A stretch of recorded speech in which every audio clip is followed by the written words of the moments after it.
Colestasia intrahepática del embarazo. La colestasis intrahepática del embarazo es la patología hepática más frecuente asociada al embarazo. Se manifiesta durante el segundo y tercer trimestre con prurito de grado variable y colestasia bioquímica leve o moderada, manifestaciones que se resuelven espontáneamente en el posparto inmediato. La CIE se asocia a riesgo perinatal debido a una mayor incidencia de morbimortalidad neonatal que se manifiesta por prematurez, asfixia o distrés fetal, síndrome de aspiración meconial y muerte fetal súbita. Tradicionalmente se ha considerado una patología benigna para la madre, pues no deja secuelas hepáticas. Su sintomatología desaparece y las alteraciones de laboratorio se normalizan en el posparto inmediato. Sin embargo, la embarazada puede sufrir durante meses de un prurito molesto, insomnio y fatigabilidad, condiciones que afectan su calidad de vida y la dejan expuesta con mayor frecuencia a operación cesárea. Aún hoy, en el siglo XXI, se desconocen en gran medida sus mecanismos etiopatogénicos, y la CIE constituye uno de tantos enigmas de las patologías inducidas por la gestación. De aquí que su enfrentamiento siga siendo empírico. Los primeros casos de prurito e ictericia durante el embarazo fueron descritos por Alfred en 1883 y luego por Eppinger y Thorling en 1937 y 1955 respectivamente. Posteriormente, en 1954, Svanborg describió algunos casos con dolor abdominal y fatigabilidad y fue quien por primera vez sugirió que la condición desaparecía después del parto y podía recurrir en embarazos futuros. Su frecuencia global es baja, salvo en países como Chile, Bolivia, Polonia y Suecia, donde puede alcanzar frecuencias de entre el 2 y el 10% de los embarazos. En la actualidad, el manejo de esta patología sigue siendo motivo de controversia. Un diagnóstico precoz, un adecuado control obstétrico con monitorización y la interrupción programada del embarazo entre las 36 y 38 semanas han logrado reducir las tasas de morbimortalidad perinatal entre el 10 y el 15 al 2 y el 3%. Solo en los últimos años se han efectuado ensayos clínicos que han permitido identificar a las pacientes con mayor riesgo de complicaciones y comprobar el efecto del ácido ursodeoxicólico, que no solo alivia los síntomas del prurito asociado a mejorías de los parámetros de laboratorio en la madre, sino que también, y más importante, propicia un mejor pronóstico perinatal. Definición. La CIE es, en esencia, una patología colestásica reversible y acotada al curso del embarazo. Se expresa a partir del segundo y especialmente del tercer trimestre del embarazo y se termina con el parto. Su expresión clínica fundamental es el prurito, de predominio palmoplantar y de intensidad variable. Con frecuencia, pero no siempre, hay elevación discreta de las aminotransferasas y de los niveles séricos de ácidos biliares. Tanto el prurito como las alteraciones de laboratorio se resuelven espontáneamente en el curso de 2 a 3 semanas durante el posparto. Colestasia obstétrica y colestasia gravídica son sinónimos de la misma enfermedad. Prurito gravídico e ictericia del embarazo son también denominaciones descriptivas que están comprendidas en la entidad que denominamos CIE. Epidemiología. La CIE es una enfermedad de baja prevalencia mundial con excepción de Chile, algunos países de origen escandinavo, Polonia y Bolivia. El primer estudio epidemiológico efectuado en Chile demostró que el 16% de los embarazos presentaban CIE. Frecuencias mayores se encontraron en algunas áreas geográficas con mayor población mapuche, etnia originaria del sur de Chile, donde hasta el 25% de sus embarazos presenta CIE. 10 años más tarde, un nuevo estudio epidemiológico en Chile realizado por el mismo grupo reveló una prevalencia similar. Durante esos 10 años se implementaron medidas para el control de la enfermedad que incluían la hospitalización de la embarazada desde el momento que se realizaba el diagnóstico hasta la resolución del parto. Las salas de embarazo patológico estaban ocupadas mayoritariamente por mujeres que se rascaban incesantemente y que con frecuencia impedían la hospitalización de otras pacientes con patologías de igual o mayor riesgo materno y perinatal. Así, la CIE se constituyó en Chile en un importante problema de salud pública. La maternidad del Hospital Dr. Sotero del Río, ubicada en el sector suroriente de Santiago, en 1977 atendió 12.000 partos, de los cuales más de 1.000 presentaron CIE. Es decir, había un promedio de casi 3 partos diarios de pacientes con CIE. Un nuevo estudio en dicha maternidad demostró una reducción de la incidencia de CIE entre 1992 y 1999, que bajó del 6.2% al 2.4%. En la maternidad del Hospital del Salvador, la incidencia del CIE también se redujo al 4% en un total de 22.340 embarazos.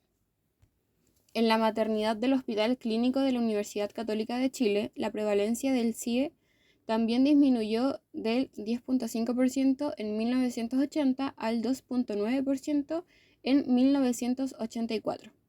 Un estudio epidemiológico más reciente realizado en la octava región del Biobío, en el sur de Chile, entre los años 1993 y 1995, revela una incidencia promedio del 4.3%. Junto con disminuir la incidencia del CIE, disminuyeron también las formas severas de la enfermedad. Así, los casos de CIE con ictericia actualmente son infrecuentes, menos del 10% de los casos de CIE, y las alteraciones de laboratorio menos marcadas. La mortalidad perinatal también se ha hecho menos frecuente, en parte gracias a un mejor control del embarazo. Incluso se cuestionó la necesidad de interrumpir la gestación a las 38 semanas, según indicaba la normativa ministerial en Chile. Además de esta disminución de la incidencia, se han observado oscilaciones a lo largo de los meses del año, siendo más prevalente en los meses de invierno. En el resto del mundo, la incidencia de esta patología es francamente menor, particularmente en los Estados Unidos y en la mayoría de los países de Europa. Etiopatogenia.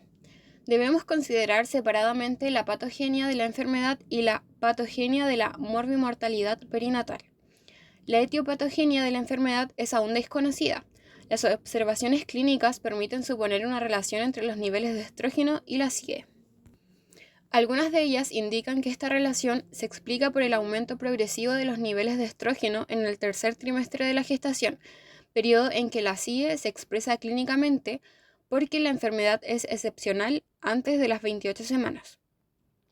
Por la mayor frecuencia de esta enfermedad en embarazos gemelares, los que cursan con niveles mayores de estrógeno, por la mayor frecuencia de CIE en mujeres con historia de hepatitis previa inducida por estrógenos, y porque la enfermedad se resuelve después del parto en concomitancia con la normalización de las hormonas placentarias.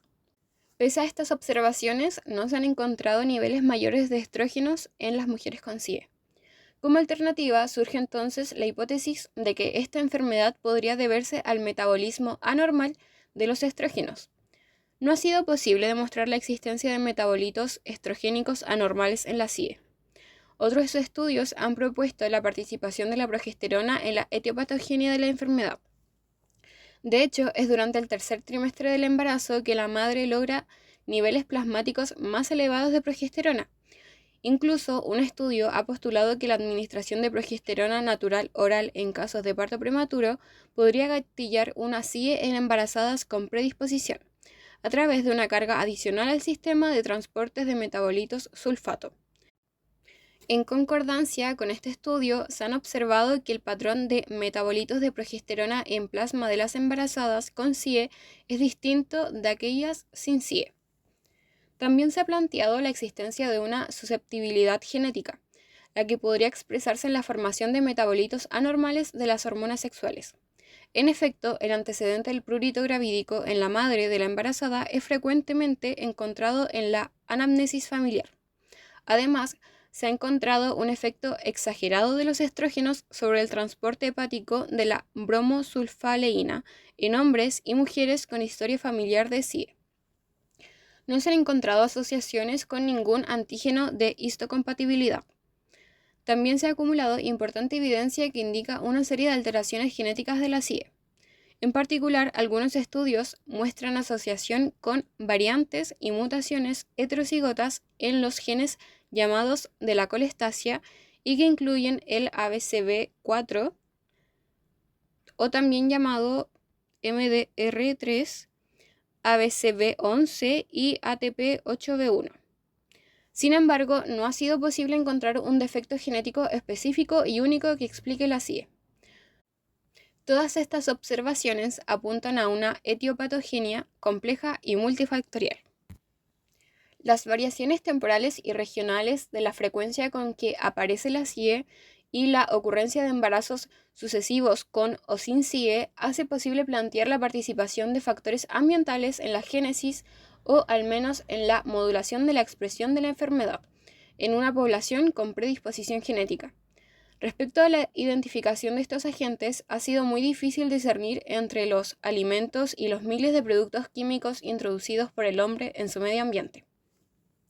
La infección urinaria, el uso previo de progesterona, los aceites comestibles con alto contenido de ácido erúsico, ácido graso monoinsaturado de cadena larga, y bajos niveles séricos de selenio son algunos de los factores que han sido relacionados al desarrollo de CIE.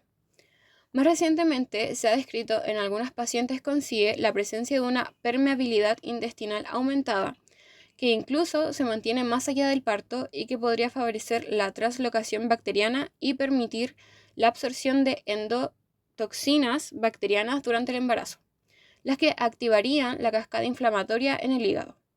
La permeabilidad alterada podría explicar el aumento en la circulación enterohepática de metabolitos colestásicos, de hormonas sexuales y sales biliares. Se ha observado que la CIE es más frecuente en mujeres con litiasis biliar preexistente y en mujeres colecistectomizadas. En estas últimas, el prurito suele ser más intenso y más alto el nivel de ácidos biliares séricos. Parece lógico suponer que la elevada frecuencia de CIE en Chile resulte de la confluencia de una susceptibilidad genética y polimorfismos de transportadores canaliculares difundida en su población, probablemente ligada a su ancestro mapuche, con la acción de factores ambientales también ampliamente difundidos. Cuadro clínico. El diagnóstico de la CIE es clínico y se fundamenta en la presencia en la mujer embarazada de un síndrome pruriginoso muy característico que se inicia en las regiones palmares y plantares y posteriormente se extiende a otras zonas corporales hasta generalizarse. Presenta exacerbación nocturna, interfiriendo considerablemente con el reposo materno. Con frecuencia respeta la cara y el cuello. No afecta las mucosas. No hay lesiones cutáneas primarias y solo se observan las secundarias a grataje. Su intensidad y extensión pueden fluctuar. La intensidad habitualmente es moderada, pero en ocasiones llega a ser invalidante, situación en la que es motivo para decidir la interrupción del embarazo. El inicio de la sintomatología es excepcional antes de las 28 semanas. Cuando esto acontece, se deben descartar otras patologías. El prurito solo desaparece con el parto o la interrupción del embarazo. Este síntoma es único en entre el 80% y el 90% de las pacientes. En el 10% de los casos se presenta además ictericia. El prurito antecede a la ictericia, pero si esto no ocurre, se debe pensar en otra etiología. La coluria precede a la ictericia y puede ser la única expresión visible del síndrome ictérico.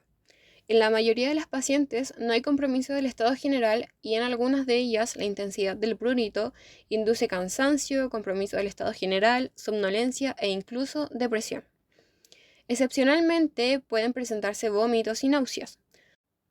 Cuando el compromiso del estado general y los síntomas digestivos son muy intensos, se debe dudar del diagnóstico de CIE y se debe buscar otra etiología que los explique. Exámenes de laboratorio. Para interpretar las alteraciones de laboratorio en la CIE es necesario tener presentes los cambios fisiológicos inducidos por el embarazo normal, que dependen de la hemodilución y del efecto de las hormonas sexuales placentarias sobre el hígado materno. Las embarazadas normales no muestran modificaciones en los niveles séricos de transaminasas y ácidos biliares. Sin embargo, sus niveles de gamma-glutamil transferasa y de bilirrubinemia son más bajos a partir del segundo trimestre. La primera por inhibición de su síntesis y la segunda por hemodilución. La fosfatasa alcalina está normalmente aumentada en el tercer trimestre por contribución de la síntesis placentaria. lo que enmascara el eventual aumento de las fosfatasas alcalinas hepáticas y le quita valor práctico a su determinación. No todas las pacientes con prurito gravídico presentan elevación de las enzimas hepáticas. El aumento moderado entre 2 y 10 veces de las transaminasas, aunque inespecífico, puede ser de mucha utilidad. La bilirrubinemia y las fosfatasas alcalinas son útiles como elementos de confirmación y como criterio de intensidad de la enfermedad. Solo el 20% de las pacientes tiene bilirrubinemia total superior a 0,6 miligramos por decilitro. Se ha convenido que valores de bilirrubinemia totales iguales o superiores a 1,8 miligramos por decilitro definen la forma ictérica de la CIE. Los ácidos biliares séricos, que son los marcadores más fisiológicos del transporte biliar, pueden aumentar en un rango muy amplio y presentar importantes fluctuaciones en el curso del embarazo. Una concentración sérica en ayunas superior a 8 a 10 micromoles por litro establece el diagnóstico de CIE, pero solo el 30% de las pacientes con prurito característico presenta un aumento en la concentración de ácidos biliares séricos. Y, en conjunto, los marcadores de laboratorio son capaces de poner de manifiesto la existencia de colestasia en no más del 50% de los casos. No hay una estrecha correlación entre la extensión e intensidad del prurito y las alteraciones de laboratorio. Diagnóstico. El prurito típico es el elemento fundamental para rotular a una embarazada como portadora de una CIE.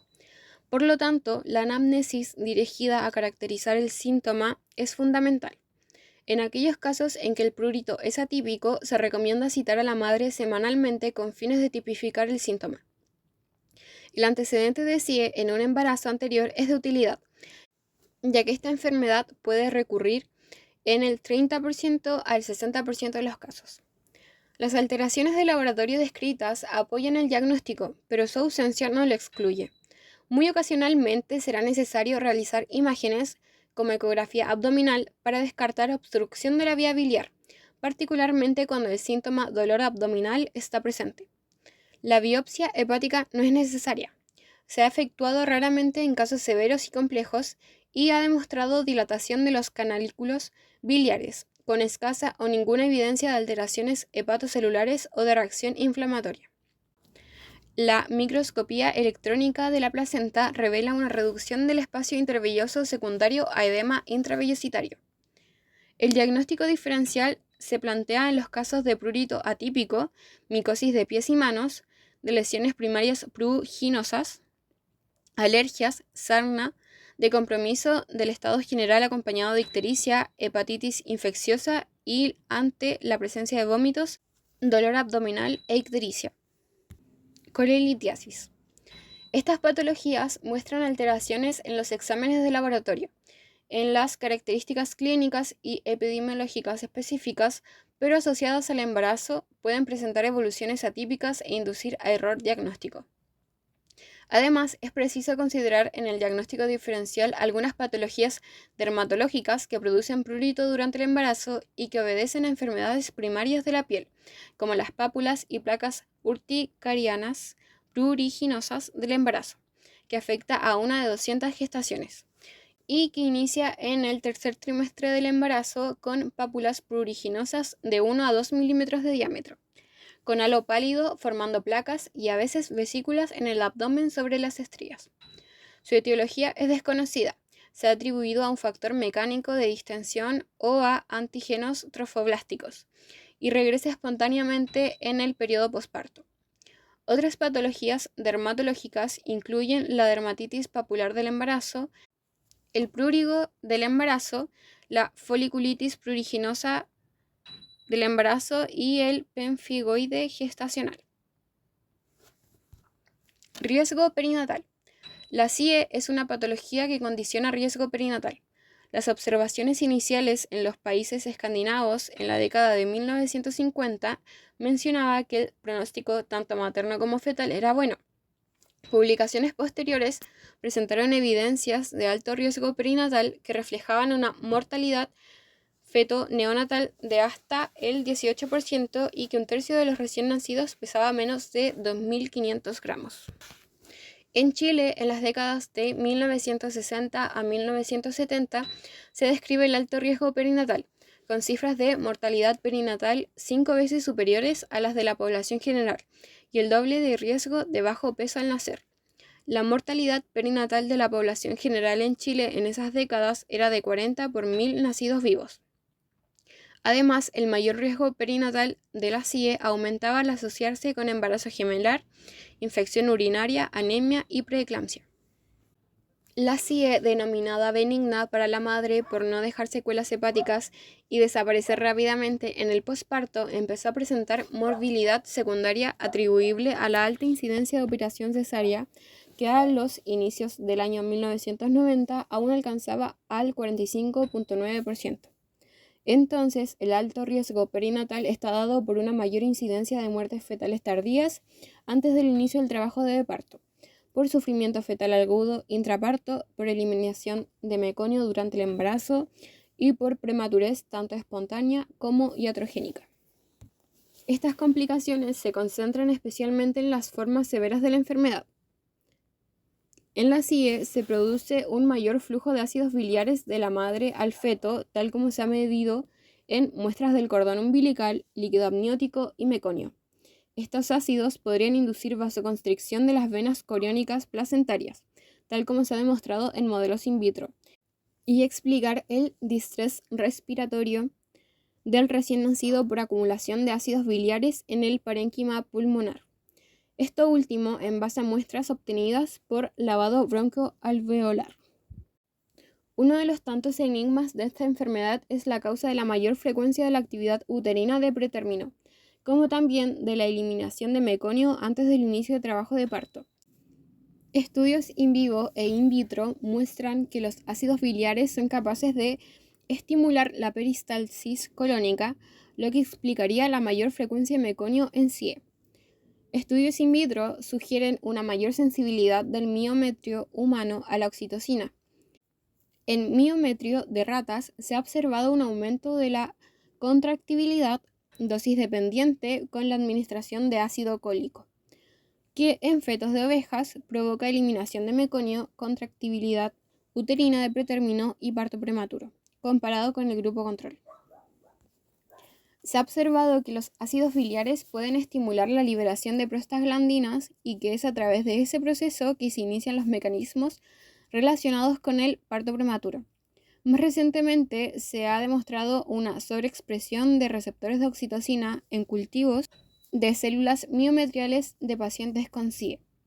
Un estudio sueco demuestra un peor pronóstico perinatal en embarazadas con CIE que presentan niveles séricos de ácidos biliares mayores a 40 micromoles por litro. Estos casos se catalogaron como CIE severa, pues presentaban un aumento significativo en la tasa de complicaciones perinatales, incluyendo episodios de asfixia y parto prematuro. Aquellas embarazadas con niveles séricos de ácidos biliares menores a 40 micromoles por litro estaban expuestas al mismo riesgo fetal que la población obstétrica habitual. Conducta obstétrica. Las normas ministeriales en Chile entre los años 1982 y 1987 tendían a evitar la muerte fetal tardía a través de un manejo agresivo, que consistía en la pesquisa de meconio en el líquido amniótico por amniocentesis o amnioscopía desde las 32 semanas y el diagnóstico de madurez pulmonar fetal por amniocentesis cada 7 días. La presencia de meconio o pruebas de madurez pulmonar positivas en el líquido amniótico determinaban la interrupción del embarazo. Si bien esta normativa disminuyó la incidencia de mortinatos, aumentó significativamente la incidencia de prematuros y de operación cesárea. En 1986 se publicó la experiencia de 5 años del manejo de CIE en la maternidad del Hospital Clínico de la Pontificia Universidad Católica de Chile, sobre un total de 712 gestaciones que cursaron con esta patología y que fueron manejadas conservadoramente con evaluación de la unidad fetoplacentaria mediante curva urinaria materna de estriol, monitorización basal de la frecuencia cardíaca del feto y curva de crecimiento fetal ultrasonográfico. Si la evaluación fetal revelaba indemnidad, se dejaba evolucionar la gestación hasta el inicio espontáneo del trabajo de parto o inducción de este si las condiciones obstétricas eran favorables. No se efectuó pesquisa de meconio en el embarazo de pretérmino, como tampoco tocólisis en gestaciones de 36 o más semanas de edad gestacional. En embarazos menores de 36 semanas se aprovechó la dinámica uterina espontánea para evaluar la condición fetal y si no se detectaban evidencias de sufrimiento fetal, se realizaba tocólisis dependiendo de las condiciones cervicales. Solo hubo diferencias significativas de prematurez entre el grupo control no CIE y las madres con CIE. La frecuencia de depresión neonatal de recién nacidos pequeños para la edad gestacional y de bajo peso al nacer no presentaron diferencias estadísticamente significativas, pero destacó el mayor riesgo de la asociación entre CIE con otras patologías, especialmente del síndrome hipertensivo del embarazo. No hubo diferencias en la mortalidad perinatal entre los 3 grupos estudiados. Hubo una alta tasa de operación cesárea, pero fue significativamente menor que las reportadas hasta esa fecha por otros centros nacionales. La prevalencia de este procedimiento para la población estudiada fue del 21.5% en el grupo control, del 29.9% en la CIE sin patología y del 39.1% para la CIE con patología sobreagregada. Nuevamente, en 1994, el mismo centro presenta una experiencia caso control del manejo de la enfermedad entre los años 1988 y 1990, sobre un total de 320 casos de CIE. El protocolo de manejo presentaba las siguientes variantes en relación al anterior. No se utilizó el estriol urinario materno y se interrumpió el embarazo en CIE anictérica a las 38 semanas y a las 36 en las ictéricas. De ellas, el 10.6% correspondió a la forma ictérica y el 34.1% de las multíparas tenían antecedente de CIE en el embarazo anterior. No hubo diferencia significativa en la frecuencia de infección urinaria, preeclampsia y rotura prematura de las membranas, pero sí en la frecuencia de parto prematuro de inicio espontáneo en CIE. La incidencia global de operación cesárea presentó diferencias significativas y fue mayor para el grupo de CIE. En el Hospital Las Higueras de Talcahuano, 232 pacientes con CIE fueron manejadas cada 1 o 2 semanas con evaluación clínica, monitorización fetal no estresante, estudio de líquido amniótico por amnioscopía o amniocentesis, ecografía y perfil biofísico fetal. La interrupción del embarazo se realizó cuando el feto estuvo maduro, independiente de la edad gestacional, si existían signos de insuficiencia placentaria respiratoria o si habían buenas condiciones obstétricas para el parto por vía vaginal. Los resultados revelaron una mortalidad perinatal de 4.3%, un índice de prematurez del 7.8% y el 27.2% de operación cesárea. En la actualidad, las normas de manejo de CIE incluidas en la Guía Perinatal del Ministerio de Salud y Centro de Investigación Perinatal del año 2003 incluyen control semanal desde el momento del diagnóstico de CIE, con evaluación de la percepción de movimientos fetales, evaluación clínica de coluria, ictericia y curso de prurito, y aparición de otras enfermedades asociadas. En ausencia de anormalidades asociadas, se sugiere la interrupción programada del embarazo desde las 38 semanas de gestación en función de las condiciones obstétricas. Frente a la aparición de ictericia, enfermedades asociadas o prurito invalidante, la paciente debe ser referida a un nivel secundario de atención. En presencia de ictericia, se interrumpe la gestación a partir de las 36 semanas, previa confirmación de madurez pulmonar fetal. Otro factor a considerar para interrumpir el embarazo a las 36 semanas con feto maduro es el antecedente de mortinatos previos por CIE o la presencia actual de meconio en el líquido amniótico.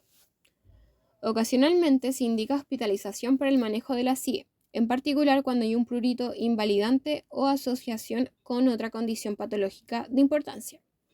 La tocólisis terapéutica solo está indicada en casos de amenaza de parto en gestaciones menores de 36 semanas. El método de vigilancia de la unidad fetoplacentaria es la monitorización materna de los movimientos fetales y el registro basal no estresante, el cual puede usarse en forma semanal o bisemanal a partir de las 34 semanas. La inducción del parto es el método de elección para la interrupción del embarazo, con monitorización electrónica de la frecuencia cardíaca fetal o con auscultación intermitente cada 20 a 30 minutos. La operación cesárea se reserva para los casos en que la vía vaginal está contraindicada o la inducción haya fracasado. Tratamiento de la colestasia y del prurito. Para lograr la reducción de la colestasia y del prurito se han ensayado numerosos fármacos. No se ha demostrado utilidad terapéutica del fenobarbital, S-adenosil, L-metionina, rifampicina, epomediol, silamarina, bloqueadores H1 ni del uso de carbón activado. La hidroxicina, 25 a 50 miligramos por día, puede aliviar transitoriamente el prurito de la embarazada. Algunas pacientes se benefician con el uso de la dexametasona y de la colestiramina. La colestiramina, 8 a 16 gramos por día, disminuye la absorción ileal de sales biliares, aumentando así su excreción fecal, pero en algunos casos puede aumentar la esteatorrea y exacerbar la deficiencia de vitamina K, determinando hipoprotrombinemia y coagulopatía. El prurito también puede aliviarse transitoriamente en algunos casos con el uso frecuente de talco mentolado y sedación. En las últimas 2 décadas, la administración de ácido ursodeoxicólico atenúa el prurito y reduce las alteraciones de laboratorio. El ácido ursodeoxicólico es un ácido biliar terciario hidrofílico que incrementa el flujo biliar, aliviando el prurito y mejorando las pruebas hepáticas en pacientes con otras patologías colestásicas. Por ejemplo, cirrosis biliar primaria. Dentro de sus mecanismos de acción destacan la citoprotección de colangiocitos contra la acción citotóxica de ácidos biliares hidrofóbicos, la estimulación de la secreción hepatobiliar y la citoprotección de los hepatocitos contra la apoptosis inducida por ácidos biliares. En la CIE se ha ensayado el uso de ácido ursodeoxicólico 750 a 1000 miligramos por día vía oral, comparado con colestiramina y con dexametasona, trabajos randomizados doble ciego, y se demostró un efecto benéfico con el ácido ursodeoxicólico, en términos de alivio sintomático significativo del prurito, mejoría de exámenes de laboratorio hepático, reducción de ácidos biliares séricos e incluso menores tasas de embarazo prematuro, todo ello sin efectos colaterales.